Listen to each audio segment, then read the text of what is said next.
Hello everyone, সকাল সকাল আমি রেডি হয়ে পড়ি, কারণ আজকে ছিল আমার পড়া। আর দুদিন ধরে আমি এত ডুব মেরেছি, সেই জন্য পড়তে যেতে পারিনি। আর ডুবটা কোথায় মেরেছি, মানে বাইরে এত ঝড় বৃষ্টি হচ্ছিলো দুদিন ধরে, সেই বৃষ্টির জলে আমি ডুবটা মেরেছিলাম, সেই জন্য যেতে পারিনি। তো এখানে আমি তারপর নিচে এসে খাওয়া দাওয়া করে নিই, খাওয়া দাওয়া করে বেরিয়ে পড়ি স্টেশনের দিকে। আর অন্যদিন আমি যাই এই রাস্তা দিয়ে, বাট আজকে যাচ্ছি অন্য রাস্তা দিয়ে, কারণ ওই রাস্তা দিয়ে প্রচণ্ড পরিমাণে জল জমে আছে। ওই রাস্তায় মানে মানুষের মনের মধ্যে যেমন কাদা জমে থাকে, ঠিক সেরকম পচা কাদা জমেছিল। তারপর অবশেষে ঘুরে ফিরে পৌঁছে গেলাম স্টেশনে। আমি তো ভাবলাম ট্রেন পাবোই না, তারপরে দেখি না, ট্রেনটাও আমার মতো ল্যাথখো ঝিমিয়ে ঝিমিয়ে আসছে। তারপর চলে গেলাম টিকিট কাউন্টারে, কারণ আমার মান্থলি ডেট ওভার হয়ে গেছিলো। এখানে আমি মান্থলিটাও করে নিলাম, তারপর চলে গেলাম পড়তে। আর সেখান থেকে আসার সময় স্টেশনে গিয়ে দেখি সাংঘাতিক ভিড়।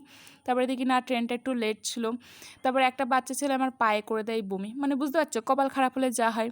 তারপরে অবশেষে মানে লোকে যেমন নিজের প্ল্যানে জল ঢেলে দেয়, আমি নিজের পায়ে জল ঢালতে ঢালতে চলে গেলাম বাড়ি। আর তোমরাও যাওয়ার আগে আমার চ্যানেলটাকে কিন্তু সাবস্ক্রাইব করে দিয়ে যাবে, ওকে।